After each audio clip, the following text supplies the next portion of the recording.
আমরা এখন শাহবাগে এসে পড়েছি। দেখা যাক এখানে কি হচ্ছে।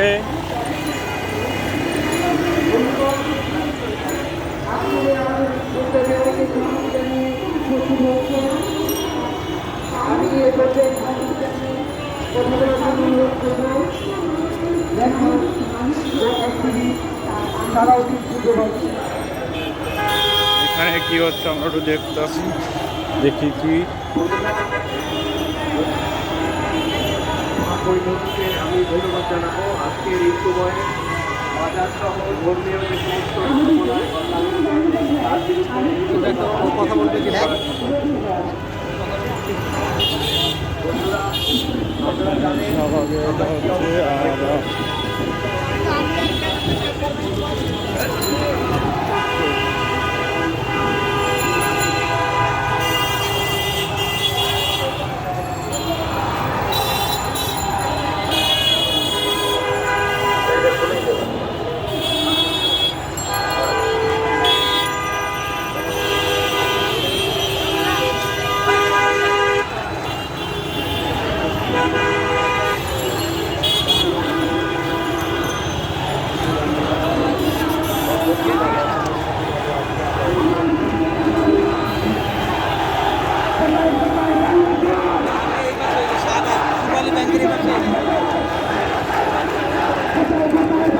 এখানে কিসের আন্দোলন হচ্ছে দেখতেছি।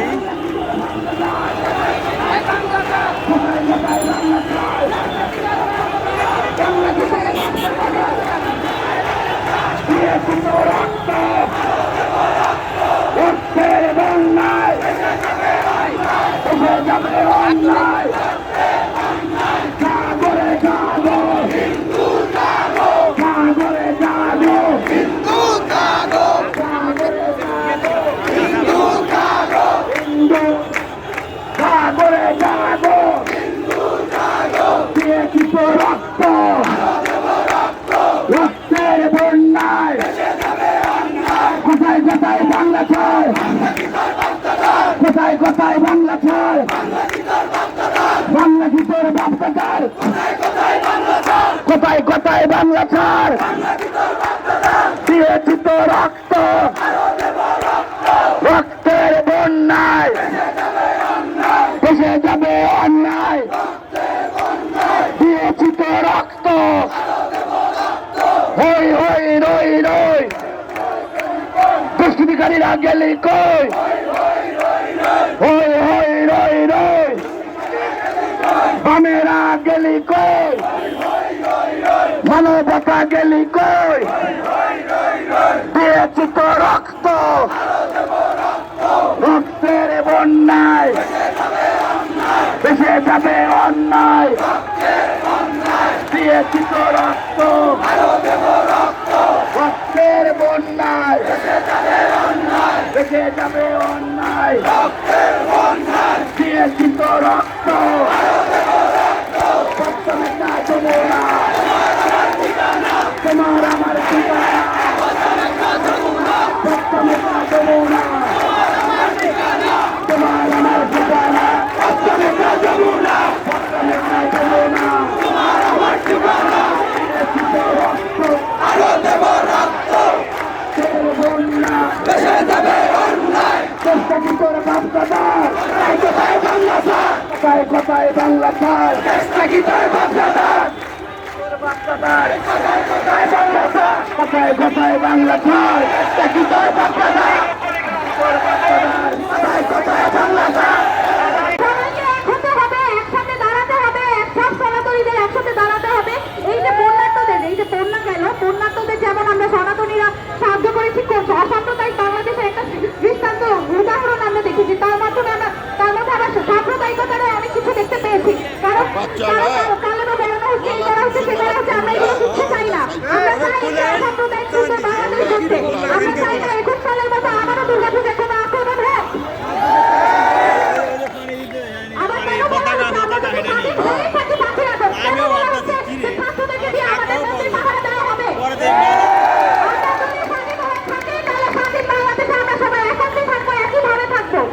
ধন্যবাদ।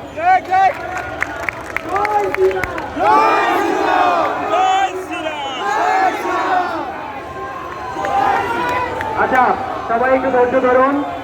আমাদের স্বাধীন মিশ্র দাদাকে অনুরোধ করছি, দাদা আমাদের সাংবাদিক ভাইয়ের অপেক্ষা করছেন, তারা আমাদের কর্মসূচি শোনার জন্য অধীর আগ্রহী আছে। আমরা খুব সংক্ষেপে কথা বলবো, সংক্ষেপে নিজের দাবিগুলো বলে সাংবাদিক ভাইদের জন্য কর্মসূচি ঘোষণা করবো। ধন্যবাদ। উপস্থিত আমার সংগ্রামের বন্ধুগণ, উপস্থিত প্রিয় সাংবাদিক বন্ধুগণ, উপস্থিত প্রশাসনের কর্মকর্তাগণকে আমার পক্ষ থেকে শুভেচ্ছা জানাচ্ছি। সংগ্রামী সাথী বন্ধুগণ, আপনারা জানেন 1971 সালে মুক্তিযুদ্ধের চেতনায় দেশ স্বাধীন হলেও আজও বাংলাদেশের হিন্দু সম্প্রদায় স্বাধীনতা লাভ করতে পারেনি। সংগ্রামী সাথী বন্ধুগণ, আমরা দেখেছি 1971 এরপরে যখনই যে সরকার ক্ষমতায় এসেছে বাংলাদেশের হিন্দু সম্প্রদায় দিনে দিনে নির্যাতনের সংখ্যা বেড়ে গেছে, নির্যাতন বন্ধ ছিল না। আমরা বাংলা মায়ের সন্তান, আমরা এই ভূমিপুত্র, যখন এখানে বসবাসযোগ্য ছিল না তখন আমারই পূর্বপুরুষ, এই সনাতনের পূর্বপুরুষ নদী নালা বন জঙ্গল পাহাড় পর্বত সাফ করে সমতল করে আমার পূর্বপুরুষ বসবাসযোগ্য করে তুলছিল। তখন অন্য কোনো সম্প্রদায়ের লোক এখানে ছিল না। আজকে কোথায় কোথায় বাংলা থাক আমার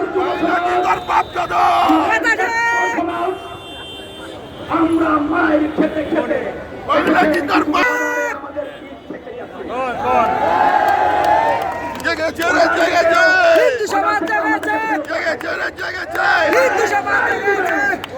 আপনার মায়ের খাবেন, আমার হিন্দু ভাইয়েরা কোথায় কোথায় বাংলা ছাড়, কোথায় কোথায় বাংলা ছাড়, নিজের জীবন বাঁচাতে ফিরিয়ে দিয়েছে। এখানে সনাতনী ভাই বোনেরা, এই দেশের ভূমিপুত্র আমরা, আপনারা কি ভারতে যেতে চান? আমরা কেউ ভারতে যাব না। ভারত আমাদের দেশ না, বাংলাদেশ আমাদের দেশ। অতএব আমাদের ছাত্র ভাইয়েরা আমাদের 8 দফা ঘোষণা করবেন। আর আমি বলেছিলাম শারদীয় দুর্যোৎসবের মধ্যে যদি আমাদের 8 দফা মেনে নেওয়া না হয়, আমাদের দাবি তখন একটাই হবে, পুজো হবে না। আর সেই 1 দফা দাবি হবে দাবি না মানলে পুজো হিন্দুদের হবে না। জন্য আলাদা বসবাসের জায়গা করে দেওয়া। আমরা এই বাংলা ছেড়ে যাব না। এই বাংলায় আমরা জন্মেছি, এই বাংলায় থাকবো। সবাইকে ধন্যবাদ। সবাই ভালো থাকবেন। পৃথিবীর সকল মানুষ, সকল প্রাণী শান্তিপূর্ণ সুস্থতা নিয়ে বসবাস বেঁচে থাকুক, এটাই আমাদের প্রার্থনা। সনাতনীরা জানেন গোটা পৃথিবীর মানুষ, গোটা পৃথিবীর প্রাণীর মঙ্গল কামনা করে। সবাই ভালো থাকবেন। সবার জন্য সবাই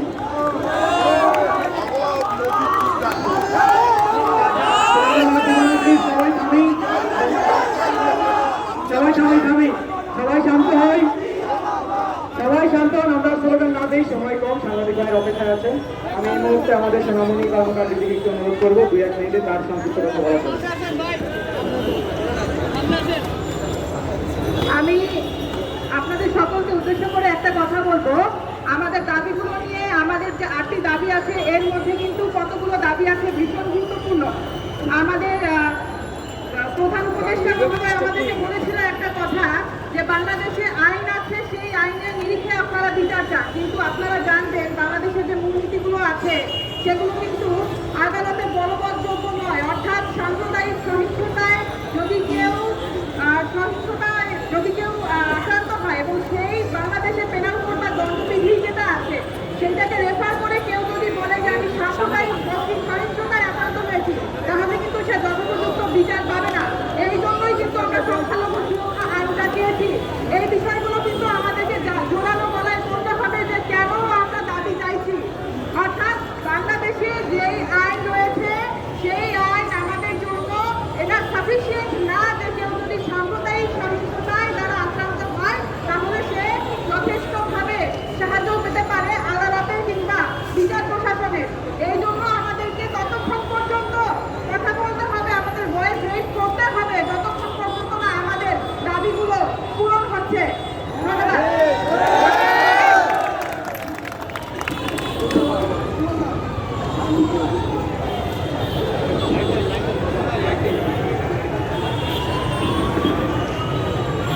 পরবর্তী ঘোষণাটা দিয়ে দেন। সাংবাদিক জানাকে খুব সংক্ষেপে দু এক লাইনে বলার জন্য অনুরোধ করছি। ধন্যবাদ সকলকে। আমাদের বর্তমান সরকারের যে প্রধান উপদেষ্টা এবং আমাদের যে আইনমন্ত্রী ঢাকা ইউনিভার্সিটির ল ডিপার্টমেন্টের সম্মানিত প্রফেসর আশিস মঞ্জুর স্যার ওনারা বলেছিলেন যে বাংলাদেশে এখন যেহেতু কোনো সরকার নাই তাই আইন করা যাবে না, কিন্তু আমি একজন আইন লেখক এবং ঢাকা সুপ্রিম কোর্টের আইনজীবী হিসাবে আমি আপনাদের কাছে বলতে চাই যে রাষ্ট্রপতি অর্ডিন্যান্স জারি করে যে কোনো আইন যে কোনো সময় পাশ করতে পারে। সংখ্যালঘুর জন্য আপনি মহামান্য রাষ্ট্রপতিকে দিয়ে যে কোনো একটা আইন তৈরি করে অর্ডিন্যান্স তৈরি করে আমাদেরকে সুরক্ষা দিন। ধন্যবাদ সবাইকে। আমি এখন অনুরোধ করছি আমাদের শিবির আইডিকে সংক্ষেপে দেখেন। সবাইকে আমরা 1971 সালের পর থেকেই বাংলাদেশে আমরা হিন্দু সম্প্রদায়ের লোকেরা নির্যাতিত এবং আপনারা কম বেশি সবাই অবগত 1971 সালে বাংলাদেশে আমাদের হিন্দু সম্প্রদায়ের লোকের জীবন দিয়েছিল বেশি এবং আমরা এই পর্যন্ত যথেষ্ট নির্যাতনের শিকার হয়েছি। আমরা বারবার আমাদের দাবি দাবা আমরা তুলে ধরেছি, আজ পর্যন্ত আমরা কোনো একটা অত্যাচারের বিচার পাই নাই। আমরা চাই এইবারে সরকার যারা এসেছেন আমাদের দাবিগুলো মেনে নিয়ে আমাদের দাবিগুলো মেনে নিয়ে আমাদের ইচ্ছা প্রকাশ করে এবং বাংলাদেশে আমরা যদি স্বাধীনভাবে বাস করতে পারি সেই ব্যবস্থা করে দিই।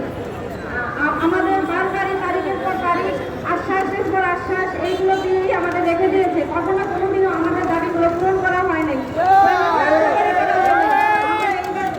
আমাদের দাবিগুলো কার্যকর করা হোক, যদি না হয় আমাদের এই আন্দোলন কখনোই থামবে না, আমাদের এই আন্দোলন চলবে। আমরা মেনে নিতে পারবো না। রক্ত দিয়েছি, রক্ত আরো দিব এবং আমাদের হিন্দুরা যারা আছি আমরা এই দেশে স্বাধীনভাবে বাস করবো, আমরা নিজেদের শক্তি প্রয়োগ করে বাস করবো। এদিকে আমরা তিনজন কথা বলবো, আরেক সঙ্গে করছি এখন আকাশী কথা কথা বলবো।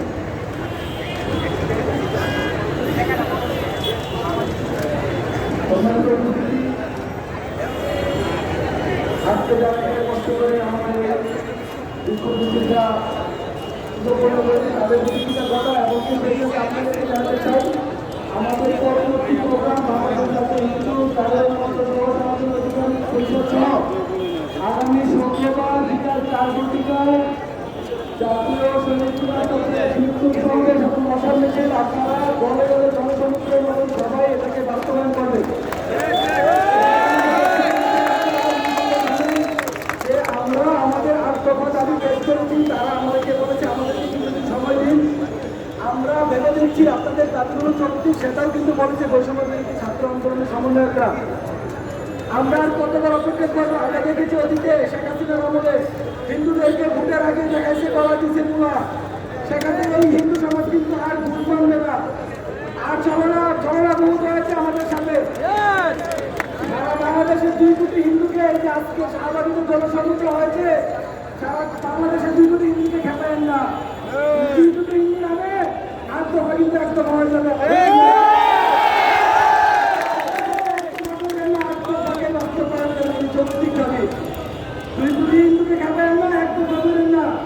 এই আমরা সহযোগিতা যারা আছি তারা কিন্তু সমাজের কোনো আত্মীয় করতে পারবেন না, সম্মতি করে নেয় না। 71 সালে কোনো হিন্দু টাকা পাইছেন না, কোনো সমাজের বিশৃঙ্খলা বাংলাদেশের বিশৃঙ্খলা কোনো হিন্দুকে পান। তো আমরা আমাদের শান্তিপূর্ণ মাধ্যমে মানববন্ধনের মাধ্যমে আমি সহ যারা আছে সকলকে জানাতে চাই মিডিয়া লাইভের মাধ্যমে আমাদের এই আত্মবাদারী 15 বছর আগেও যদি হলে বাস্তবায়ন করা হয়।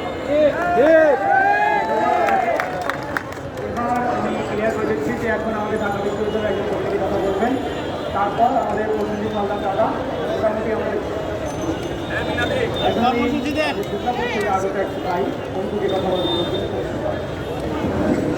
নমস্কার সকলকে।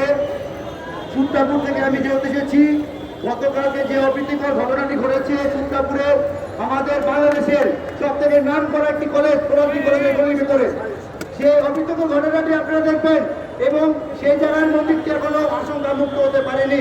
যে কোনো সময় একটি দুর্ঘটনা ঘটতে পারে। আপনারা কিন্তু আপনাদের কাছে একটু অনুরোধ, দুর্ঘটনা ঘটার আগে আপনারা যেন আসতে পারেন, সেখানে আপনারা যেন উপস্থিত থাকবেন। আপনারা কি আসবেন? এখানে আগামী যে কিছুদিন পরে দুর্গা পূজা হবে, সেখানে আপনারা এসে আপনারা সব সময় এখানে আপনারা অবস্থান করবেন। এবং কিছু কথা বলতে চাই যে কয়েকদিন আগে মিডিয়া দেখালো যে আমাদের মন্দিরে বিএনপিরা পাহারা দিয়ে বলে বিএনপিরা এখানে সংরক্ষণ করছে আমাদের মন্দিরটি। আবার আমাদের জামা শিবিরের লোকজন মন্দিরের সামনে দাঁড়িয়ে ছবি তুলে বলছে যে আমরা মন্দিরে আমরা পাহারা দিচ্ছি। তাহলে সবাই যদি পাহারা দেয় তাহলে মন্দির ভাঙিয়ে না কারা?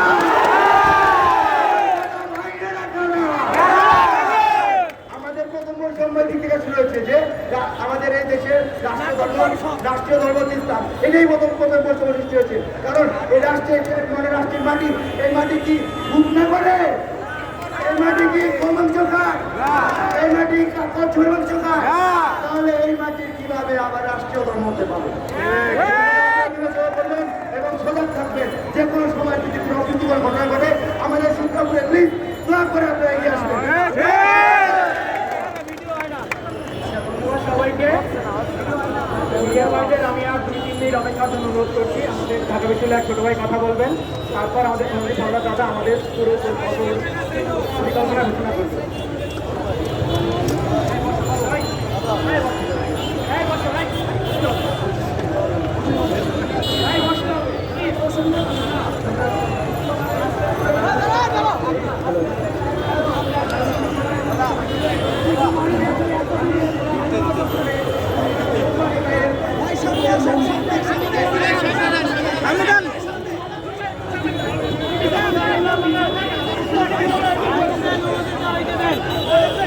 সাধারণ শিক্ষার্থী ঢাকা বিশ্ববিদ্যালয়ের পক্ষ থেকে বাংলাদেশের বিভিন্ন অঞ্চলে সংখ্যালঘু সম্প্রদায়ের উপর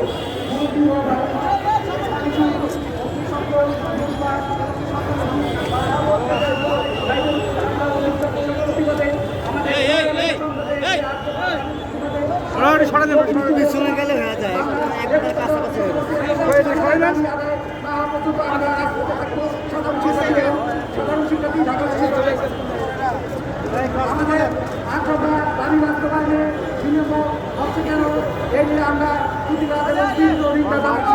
সংখ্যালঘুদের হামলা ও অত্যাচার নিয়ে সরকারের পক্ষ থেকে এখন পর্যন্ত কোনো পদক্ষেপ নেওয়া হয়নি কেন, এবং সেটাকে রাজনৈতিক ট্যাগ দিয়ে দমিয়ে দেওয়া হচ্ছে কেন? দোষীদের এখন পর্যন্ত দায়িত্বশীল পর্যায় থেকে কোনো রকমের ভিত্তিসহ আইনানুগ বিচারের পদক্ষেপ গ্রহণ করা হয়নি কেন? এ বিষয়ে প্রশাসন নিশ্চিত কেন? মিডিয়ায় সংখ্যালঘুদের উপর সাম্প্রতিক সময়ে ঘটে যাওয়া অত্যাচার ও নির্যাতন নিয়ে গুটি কয়েক মিডিয়া ছাড়া এখন পর্যন্ত কোনো মিডিয়া কভারেজ দেয়নি। এজন্য গুটি কয়েক সহ প্রথম আলোকে ধন্যবাদ জানাই মিডিয়া কভারেজ দেওয়ার জন্য যে সকল মিডিয়া কর্মী ভাইদের বরখাস্ত করা হয়েছে, এর জন্য তীব্র নিন্দা ও প্রতিবাদ জানাচ্ছি। সংখ্যালঘুদের উপর ঘটে যাওয়া অত্যাচার ও নির্যাতিতদের পুনর্বাসনের কার্যকর পদক্ষেপ দ্রুত বাস্তবায়ন করতে হবে। সীমান্ত হত্যাকাণ্ড ও বিচার ব্যবস্থা বাস্তবায়নে সরকারের পদক্ষেপ সম্পর্কে জানতে চাই। সাম্প্রতিক সালে করোনা জয়ন্ত সহ সীমান্তে ঘটে যাওয়া সমস্ত হত্যাকাণ্ডের তদন্ত সহ সুষ্ঠু বিচার চাই। এবং কি গ্রামের বিষয়ে সাম্প্রদায়িক বৈষম্য সৃষ্টি হয়েছে, এর জন্য তীব্র নিন্দা ও প্রতিবাদ জানাচ্ছি আমরা ঢাকা বিশ্ববিদ্যালয় শিক্ষার্থীদের পক্ষ থেকে। এবার আমাদের দাদা কথা বলবেন, উনি আমাদের কর্মসূচি সম্পর্কে পরিষ্কারভাবে বলবেন এবং আমরা সকলে সম্মিলিতভাবে একটা বোর্ড গঠন করে পরবর্তী